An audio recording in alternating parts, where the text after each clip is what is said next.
Destiny's Child in the early stages, you see, yeah, it's a group, it's a thing, and then when she blossoms out of it, it turns into something that's even crazier. Like, you don't miss the two other females being there.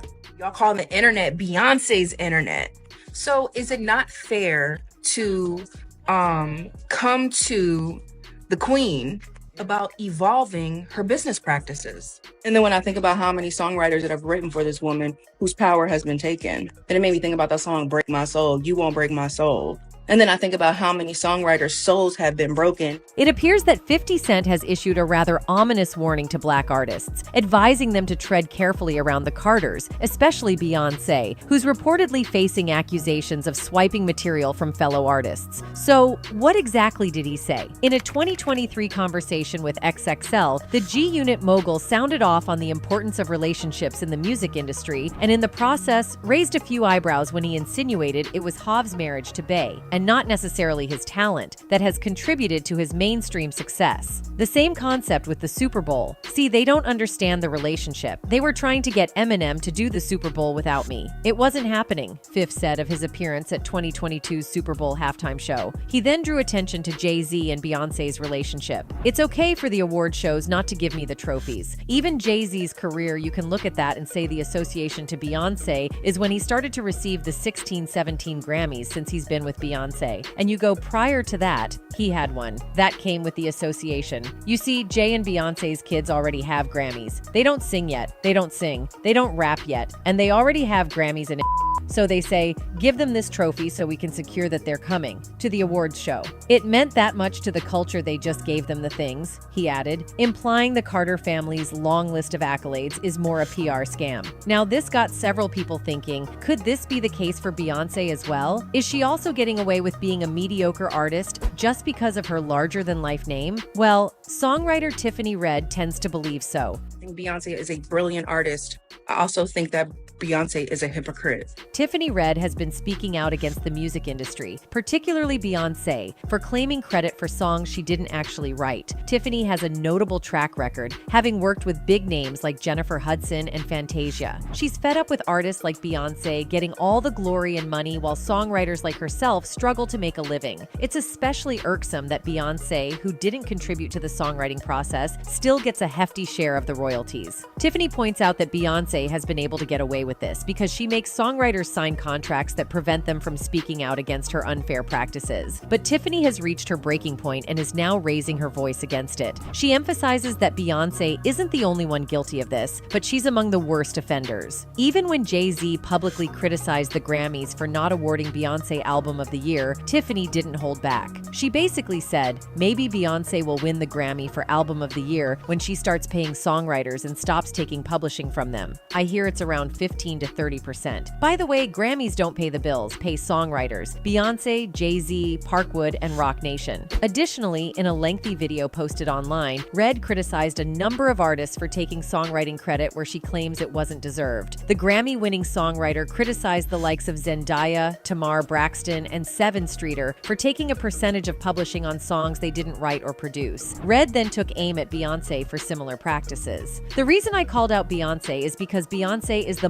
Michael Jackson of our generation, she said. I talked to somebody yesterday who's the manager of somebody who's a writer and producer on Renaissance. The record is one of y'all faves. The song was written 6 years before it got to Beyoncé. She got 25% of the song. I spoke to another writer who wrote and sang on one of y'all favorite songs. Credit not right, his business all effed up. Beyoncé was on tour last year with that record with that person's vocals. She then added, the reason why people who work for Beyoncé don't talk is they're all on NDAs. Because that's how she works, she silences people so that nobody can speak. She also wrote on X, my hope is that on Act L Beyoncé will pay songwriters a songwriter fee and master points and not take publishing or songwriting credit on any songs she did not write. Kel has previously called out Beyoncé for similar reasons. In several posts uploaded to social media in 2022, Kel has pointed out that Bey's Renaissance song Energy contained pieces of her 2003 hit Milkshake and maintained she was never asked for permission. My mind is blown too because the level of disrespect and utter ignorance of all three parties involved is astounding, she wrote. I heard about this the same way everyone else did. Nothing is ever as it seems. Some of the people in this business have no soul or integrity, and they have everyone fooled. In any case, Beyoncé is no stranger to stealing from fellow creatives. Y'all remember Beyoncé's hit song, If I Were a Boy?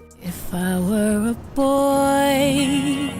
Turns out she stole this song. This No One ballad from Beyoncé's I Am, Sasha Fierce was written by BC Jean, who was inspired by the idea after a recent breakup. If I were a boy.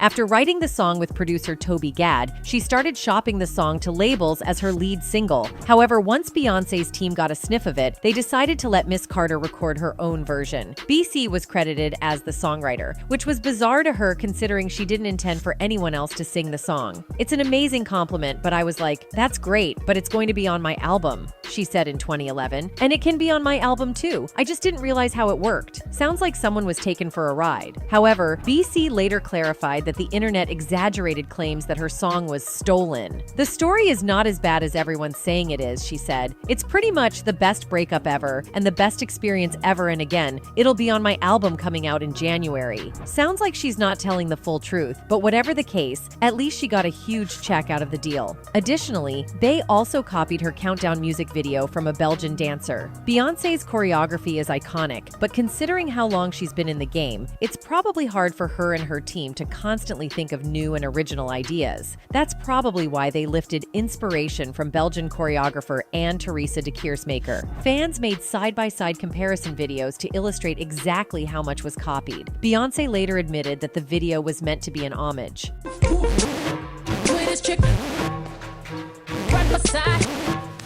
Clearly, the ballet Rosas Danced Rosas was one of many references for my video countdown, she said in a statement to the New York Times. It was one of the inspirations used to bring the feel and look of the song to life. Anne still wasn't happy about it and expected Bey's team to at least give her a heads up, instead of directly stealing her work as an homage. There are protocols and consequences to such actions, and I can't imagine Beyoncé and her team are not aware of it, she said at the time. As if that's not enough, Bey allegedly stole Baby Boy from a struggling singer-songwriter.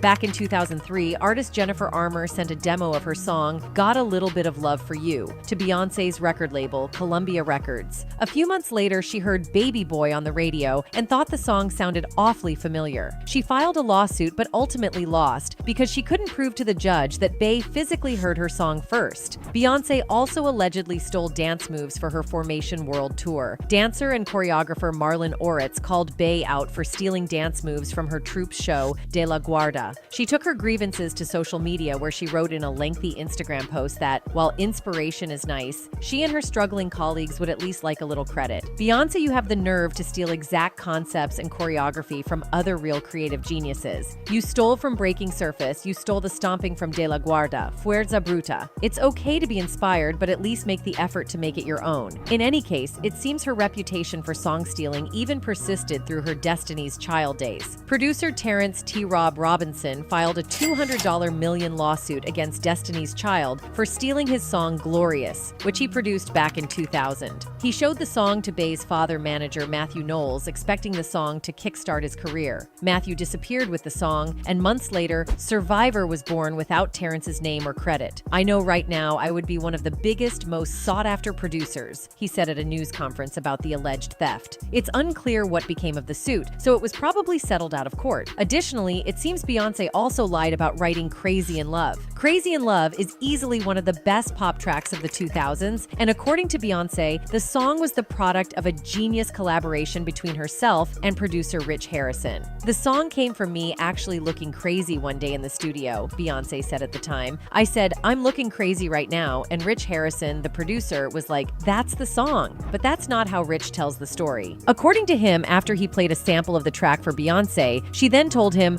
I love the idea. Now write the song. I'll be back in 2 hours. Although he was hungover, he managed to write the full song and play all the instruments before Bey got back. The only thing she wrote was the bridge, which is hardly the same as writing the whole song. Now let's talk about Irreplaceable. Back in 2008, she came under fire when she told an audience at a concert that she wrote Irreplaceable for fellow women, except she didn't write it. Nayo did. "I honestly wrote that song for myself," he said in 2011. However, a man singing it comes across a little bit misogynistic, a little bit mean. Although Bey didn't write it, Nayo said he had no problem letting her take songwriting credit because she put her own spin on it. Moving on, we have the Stevie Nicks sample in Bootylicious.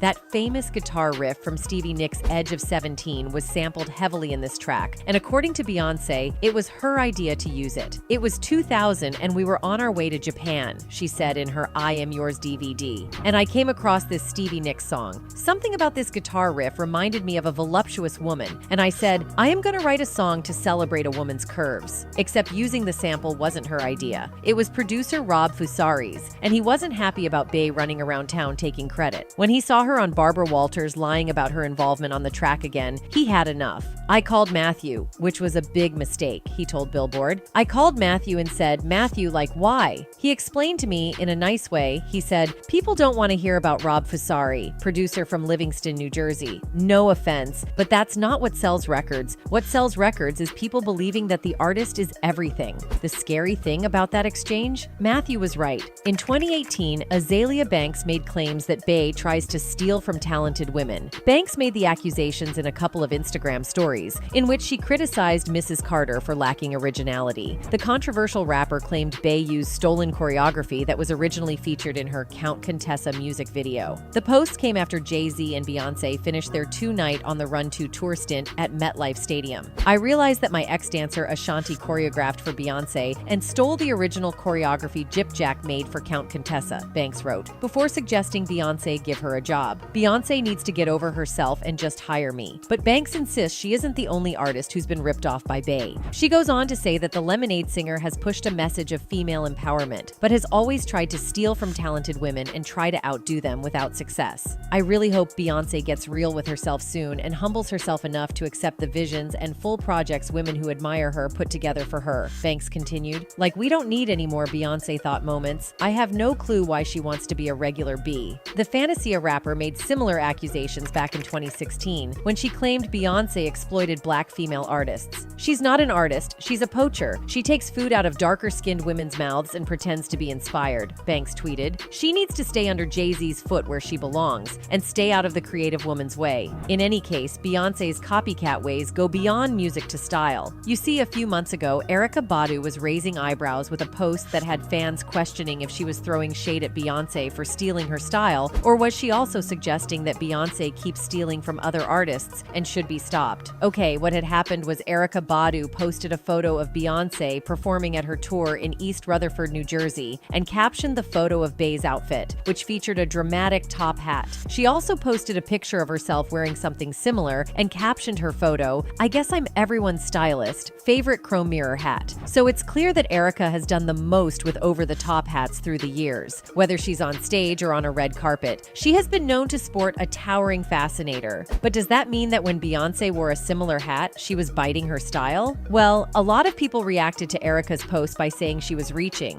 Plus, Beyoncé has been wearing those hats for years, and this time it was probably just metallic to match the Renaissance theme. Some people also pointed out that maybe Erykah should be reminded that artists like Beyoncé have numerous stylists who put such stuff together, and whenever things are similar or look inspired, it rarely has anything to do with the artist directly. In addition, a lot of people also didn't see a problem, even if Beyoncé actually got her inspiration from Erykah. Other people pointed out how mean it was for Erykah to be shading Beyoncé, yet Bey has been shouting her out for being one of the greats. Now, what y'all don't know is that Erykah didn't just do the stories out of the blue. When Beyoncé posted a couple of photos on the gram wearing the same hat, Erykah commented, "I'm flattered," and many people said that the comment had some negative energy attached to it. Then Erykah posted the Insta stories and did a whole reel on her page about how the chrome hat is her favorite hat. Initially, it looked like people were just trying trying to stir something up, but after Erica's several posts, it really looked like she believed that Beyoncé was copying her style. And it's also possible that Beyoncé actually wore the hat intentionally to copy Erica. Additionally, in 2015, Serbian pop star Jelena Karlusa made headlines around the world when she accused Beyoncé of copying her style. Karlusa had previously called out Kim Kardashian for allegedly copying her look. When she came for Beyoncé, the pop star posted various side-by-side comparison shots of similar outfits they have worn over the years. Karlusa even wrote on her Instagram, "It's called originality. You should try it sometime." In any case, it seems Beyoncé has a habit of stealing from other artists, and a prime example is how she did Amory dirty. For context, Amory struggled with getting her music out there. When she was working on her second album in 2004, she sought the help of producer Rich Harrison, who's known for working with both J.Lo and Beyoncé. He's previously helped Amory in her first album, All I Have. The producer and his team finished the lead single for the second album, One Thing, in only 2 to 3 hours. Everyone felt good about the track that it was immediately sent to Amory's label, Columbia. The record company didn't like it. They wanted bigger choruses. Amory and Harrison quickly got back to work, trying to improve the song as asked. The label kept rejecting every version they turned in. The singer said that people just weren't getting it. At last, after 6 months of recording the final output, they decided to leak it to radio stations instead. But apparently, Columbia was trying to kill off the single since J.Lo was about to record her own album, Rebirth. With radio stations refusing to pull out One Thing from their playlists, Amory got the official release she deserved. The Let's Get Loud hitmaker ended up doing Get Right, another song produced by Harrison. Fans thought it was all suspicious. Some internet detectives began to trace the origins of Beyoncé's 2003 hit Crazy, In Love to Amory's One Thing, and Why Don't We Fall in Love.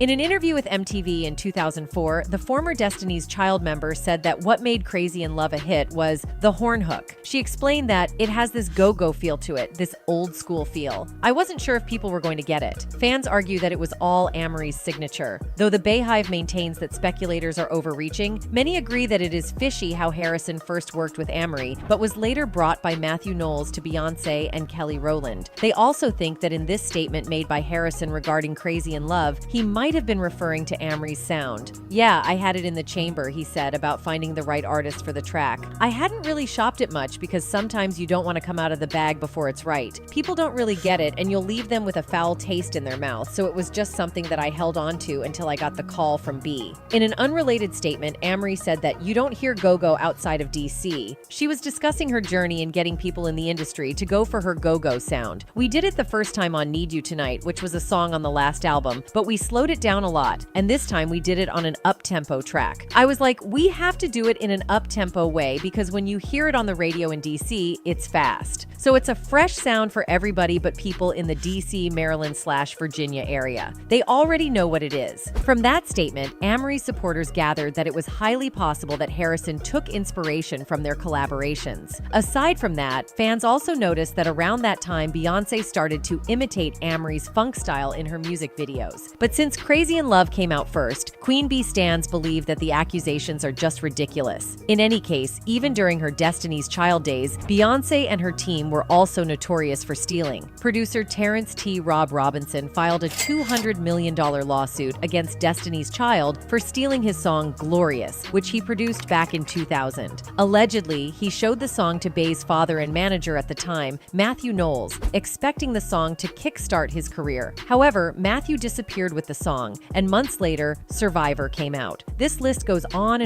as Beyoncé lied about writing Crazy in Love, lied about Irreplaceable, lied about the Stevie Nicks sample in Bootylicious being her idea, and she literally copied her 2011 Billboard Music Awards performance from an Italian pop star. Beyoncé has also allegedly lifted a ton of concepts from Madonna, as detailed in a lengthy Twitter thread. There was even a clip of Beyoncé allegedly lying about how she came up with Bow Down. She claimed, "I woke up, I went into the studio, I had a chant in my head. It was aggressive, it was angry. It wasn't the Beyoncé that wakes up every morning. It was the Beyoncé that felt the need to defend herself." However, the truth is that Bow Down was actually written for Rihanna by songwriting brothers Rock City, the same ones who wrote Rihanna's hit songs Man Down, We Can't Stop, and Replay. They revealed in a podcast that they wrote the song in 9 minutes and expected to deliver the track to Rihanna. In a recent shoot with Vogue, Beyoncé was seen dragging long chrome acrylic nails with needles on them across a spinning record. However, those unique needle nails were originally made by Victoria Shen, and she had no idea that Beyoncé lifted lifted her idea without proper attribution or compensation. It was only after a ton of backlash that Beyoncé's team credited Shen for her needle nails. In any case, while it's true that Beyoncé has faced numerous allegations of copying or stealing from fellow artists, we can't overlook the undeniable fact that her career is undeniably a result of sheer hard work and unwavering dedication to her craft. Let's be real, she didn't earn the title Queen Bey for nothing.